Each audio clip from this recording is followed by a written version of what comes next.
Hello guys, welcome back again to Mr. Sam's class for the meeting number 2 talking about filling information in form. Nah, kemarin kita itu sudah belajar tentang form.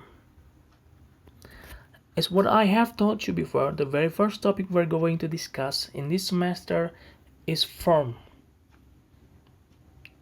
Pembelajaran pertama kita akan mengawali pembelajaran kita di semester 1 berbicara mengenai form itu sendiri.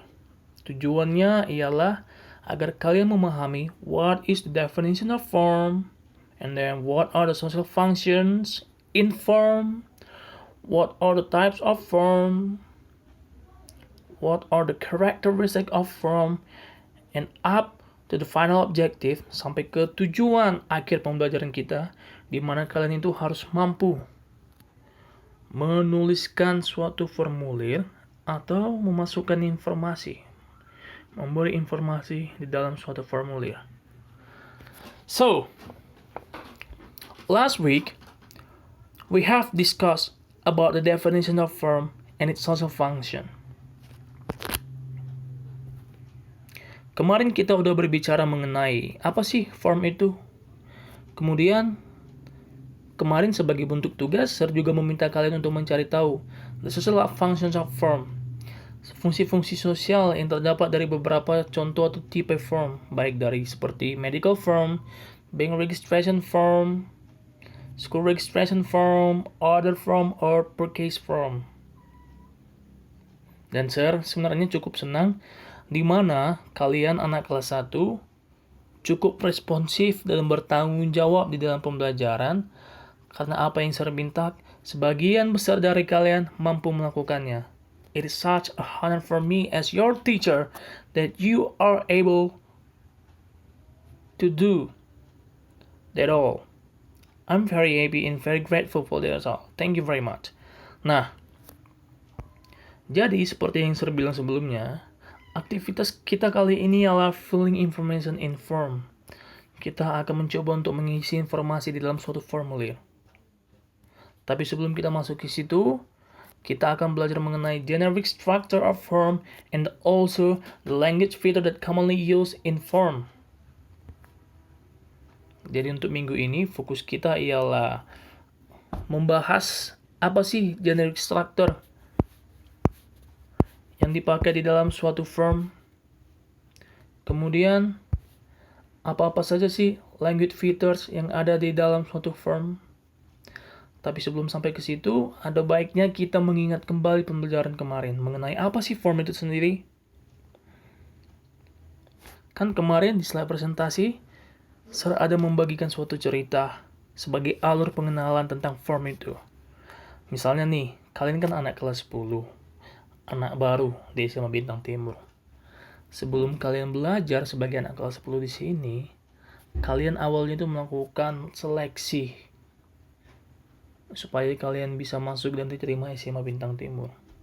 Bahkan sebelum kalian seleksi, hal pertama sekali yang kalian lakukan di SMA Bintang Timur ialah melakukan pendaftaran, doing a registration, di mana kalian mendaftarkan diri kalian sebagai partisipan yang akan diseleksi sebagai calon murid kelas 1 di sini. Nah, ketika kalian melakukan pendaftaran, baik itu secara online maupun secara offline, kalian itu sebenarnya diminta informasi kan? Misalnya nih contohnya, ketika kalian datang ke sekolah untuk melakukan pendaftaran secara offline, kalian diberikan suatu lembar. Lembar ini berisikan permintaan di mana kalian harus mengisi informasi. Nah, lembar inilah yang kita sebut sebagai form, where it requires your identity, your basic personal information like your school origin, and also like your interest or your intentions or your urgency in here. Kebutuhan apa sih? Apa sih mendasari kamu datang ke sini? Nah, formulir ataupun dokumen yang kalian isi tersebut Itulah yang kita sebut sebagai formulir, atau di dalam bahasa Inggris dinamakan form. So what is form itself? Simply, form is a document, can be printed or even electronic, with spaces in which we can write or enter a data. If we look on another definition from Oxford Dictionary, form itself is an official document that contains information or questions and spaces for answer. So, kita bikin kesimpulan di sini ya. We can agree that form itself is a document we need to enter a data which needs our personal information such as our interest also, keinginan kita, or even our needs, kebutuhan kita, that will be adjusted, yang dimana akan disesuaikan with the urgency we have at the time. Dengan kepentingan apa kita datang ke sana kemarin. Seperti kalian mendaftar ke sekolah kan kepentingannya. Nah, setelah berbicara mengenai definisi dari form tersebut, ada satu hal yang harus kita ingat mengenai form. Form requires a factual information or data. Itu merupakan suatu aturan mutlak, an absolute rule when you are going to enter a data or filling information in a form. Kamu tidak diperbolehkan untuk mengisi informasi yang salah atau yang keliru di dalam suatu formulir. But why? Why do we have to obey this rule? Kenapa kita harus mematuhi rule ini? Because it is also talking about your urgency here. Karena sebenarnya ini untuk kepentingan Anda, untuk kepentingan kita. Contohnya nih, seperti yang kalian lihat di sini. When you are registering yourself in our school, you have to write down your identity, your parents' identity, your personal information like age, gender, your school origin, asal sekolah Anda, your national examination score, nilai name Anda, your phone number, even your interest and hobby. You have to write down these kinds of information in a piece of paper we now ask from, as in order to know whether you are fit enough to join our school Bintang Timur.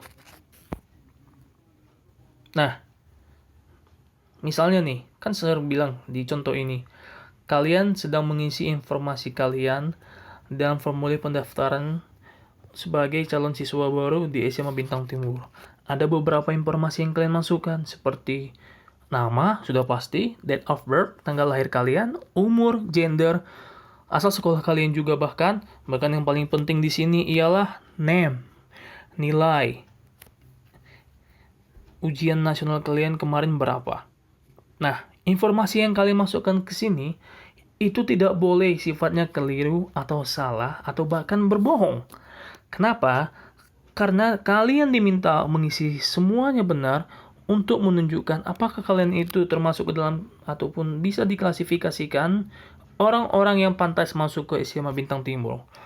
Berdasarkan dari beberapa informasi yang kami dapat setelah kalian menulis formulir. So, you see, kejujuran yang kamu tuliskan sebagai bentuk informasi di dalam sebuah formulir itu juga sebenarnya untuk kepentingan kalian juga. So basically, the information we put down in the form is based on any criteria or description to state whether you are proposing the true things. Atau bisa juga begini, kalian memasukkan nama kalian ketika pendaftaran. Misalnya, nama lengkapnya John Bona Frederico. Tapi ketika mendaftar ke sini, dia cuma bikin John Frederico aja, biar lebih ganteng. Okay, that's no problem. Tapi kedepannya, it will be a very serious thing. It will be a very serious matter here. Ketika sudah mau dibikin ijazah kalian, ketika kalian sudah kelas 3 SMA, itu akan mengikuti dari sini. Rupanya namanya salah.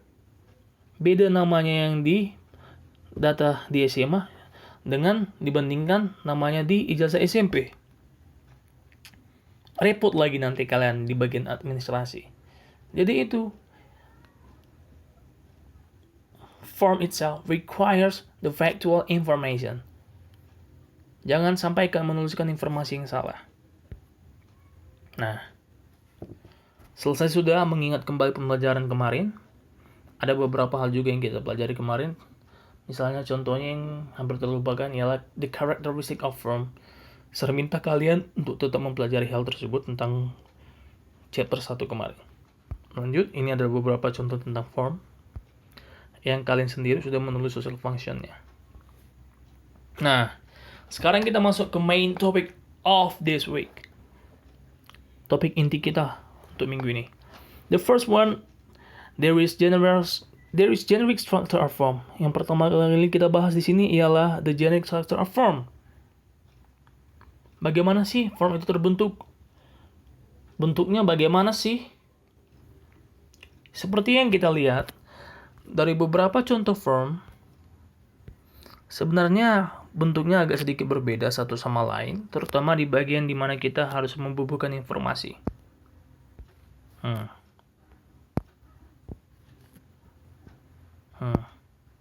Nah, tapi jika kita tarik kesimpulan, there are similarities between every forms. Ada kesamaan dari begitu banyak form tersebut, meskipun mereka berbeda-beda, di mana mereka sama-sama memiliki 3 struktur utama ini. These 3 main structures of form, where it started from the head of form, atau kepala formulir, lanjut the requirement of the data, and the last one is the signature. Contohnya begini ya, kita lihat the example membership application of form. Berbeda dengan company form. Berbeda juga dengan medical registration form. Tapi kalau kita lihat dari secara garis besar, kita bagikan bentuk form itu dari 3 hal. Judul, badan yang berisikan informasi, dan yang terakhir ialah signature. Maka sebenarnya mereka sama. Nah, ada head of form, ada kepala formulir. Di sini juga ada kepala formulirnya, begitu juga dengan logonya. Di sini juga ada kepala formulirnya atau logonya. Kemudian, the part where it requires your information, bagian di mana kalian menuliskan informasi ada di sini. Tentu saja di sini ada, dan tentu saja di sini ada. Kemudian the last part is the signature part. Nah, di bagian sini ada di bagian signature-nya. There are the 3 main structures of form.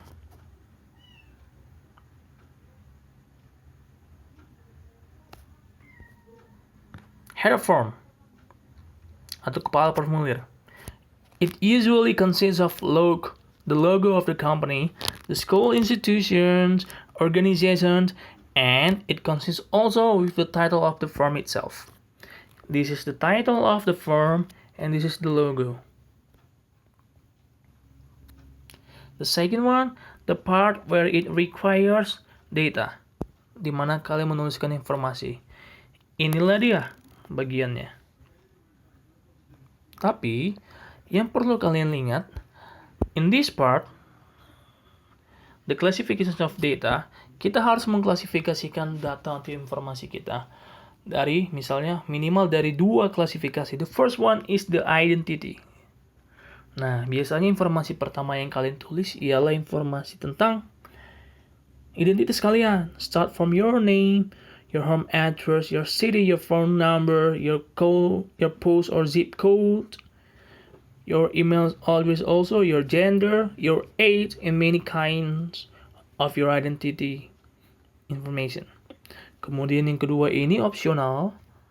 Dari form 1 dengan form lainnya bisa berbeda tergantung dari judulnya. Misalnya di membership application of form, maka yang di sini ada berbicara tentang the payment fee dari form tersebut. Kalau kita lihat di contoh yang di sini, beda lagi. Sehabis dari information of your identity, Ada bicara tentang manufacturing juga. Nah, itulah bedanya di bagian kedua, the optional information. Kemudian, yang terakhir adalah bagian di mana kalian menuliskan tanda tangan atau the signature column. Mengapa perlu melakukan tanda tangan? Satu hal yang tidak boleh kita lupa di sini. Form itself is a formal document. Form adalah suatu bentuk dokumen formal. Mengapa disebut sebagai bentuk dokumen formal atau dikategorikan sebagai dokumen formal? Karena kegiatan mengisi informasi di dalam suatu form adalah suatu kegiatan formal. Apapun itu aktivitasnya, ketika kita mengisi suatu informasi atau mengisi formulir, itu dilakukan untuk suatu kegiatan formal. Misalnya, ini mendaftarkan diri sebagai anggota. Mendaftarkan diri sebagai anggota di dalam company. Atau berbicara tentang fasilitas yang ada di dalam company. Kemudian, mendaftarkan diri sebagai pasien di rumah sakit. Bank registration form. Misalnya kita transfer atau menabung uang, atau bahkan registering ourselves in school. Itu semua bentuk kegiatan formal, di mana segala informasi yang kita butuhkan di sana merupakan informasi faktual. Makanya dibutuhkan suatu tanda tangan di sini sebagai bentuk tanggung jawab kita. Let's see the definition of signature. It consists of signature of someone who is responsible with the data filled in the form. Di bagian kolom signature, itu membutuhkan suatu tanda tangan dari seseorang yang dirinya bertanggung jawab atas informasi yang sudah dimasukkan ke dalam form itu tersebut.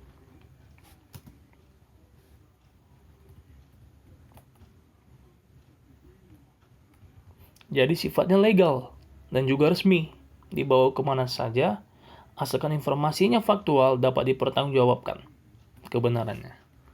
Nah, habis berbicara tentang generic structure of form. Now let's talk about the language features of form. Maybe many of you, mungkin sebagian dari kalian masih awam dengan istilah language features, atau yang sekolahnya memang udah agak lumayan, sudah biasa dengan istilah language features.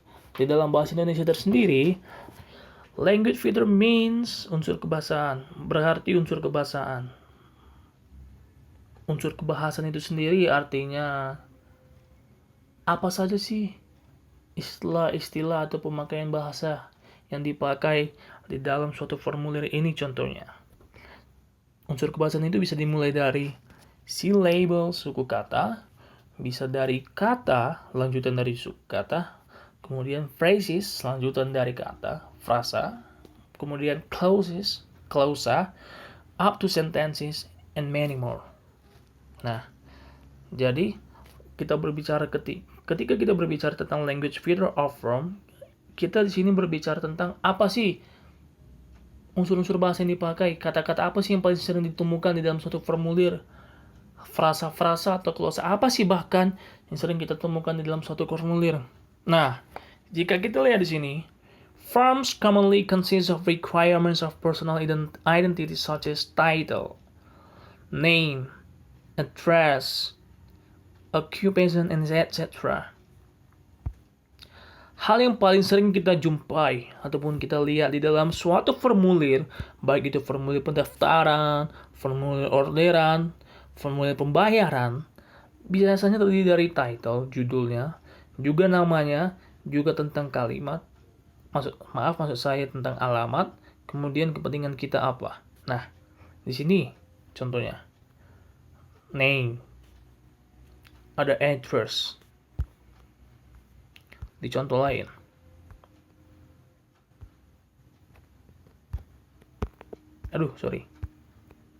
ada name. Nah, ini juga ada name. Kemudian di sini ada name. Di sini ada name, ada juga address-nya. Itu adalah contoh-contoh unsur kebahasaan yang dipakai, yang paling sering kita jumpai di dalam suatu formulir. Tapi, ada tapinya lagi. Kan seperti yang kita tahu, ada beberapa tipe formulir yang kalian juga sudah mengerjakan social functionnya. Ada medical formulir, ada purchase form, ada order form, ada school registration form, and reservation form. Meskipun mereka memiliki beberapa kesamaan di language feature untuk bagian identity, untuk bagian optional information, di bagian sininya, beberapa hal itu sebenarnya agak berbeda.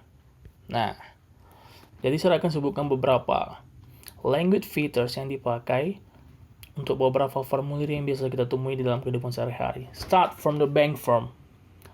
I need you to listen this one carefully. So, talking about the language features of form in a bank form, it mostly talks about the money exchange, money transfer, and the activity of saving money. So the words that you commonly find in here will be like the account number, your name of depositor, beneficiary, currency, saving, amount of money involved, transfer, bank unit or bank branch, rate, charges, source of fund, credit, amount of transfer, applicants, debit of amount, and etc. Nah, yang tadi saya sebutkan ialah the language features di dalam formulir bank or a bank form. Contohnya di sini.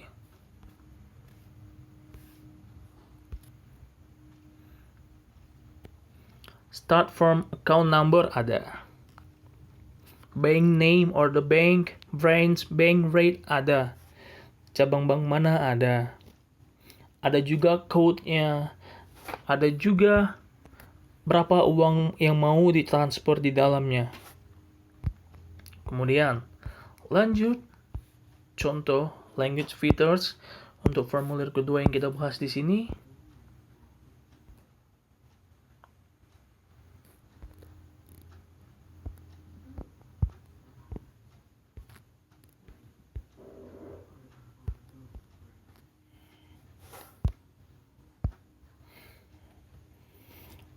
Ialah the company firm.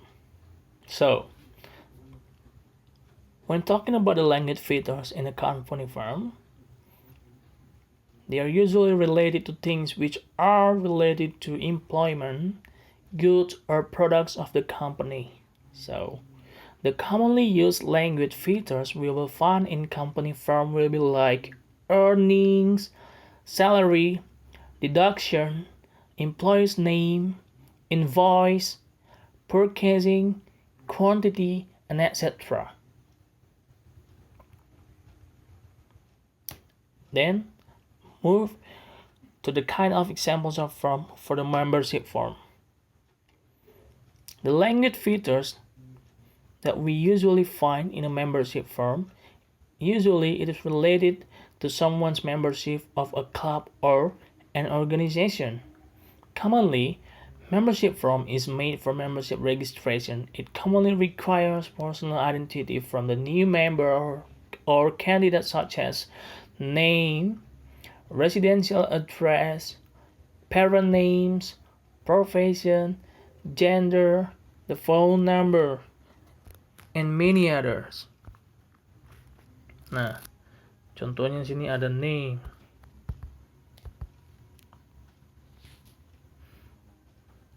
Ada residential address, ada parent names, ada gender, ada phone number. Kemudian optional of the fee, mau membayar berapa di dalam kontribusi ini. Nah, jadi itulah pembelajaran mengenai hari ini. Berbicara mengenai language features and also the generic structure of form. Saya harap informasi yang saya berikan, materi yang saya berikan di sini sudah cukup jelas, dan jika pun tidak jelas, saya membuka forum diskusi seperti biasa di aplikasi Edmodo. Jadi silakan bertanya di sana mengenai hal-hal yang mungkin pada saat presentasi hari ini dilakukan ada yang tidak kedengaran ataupun tidak terjelaskan begitu baik, bisa kalian tanya ke sana. So, thank you very much for paying me attention. It is very kind of you to give me. Once again, thank you very much. I'll see you soon for the next learning.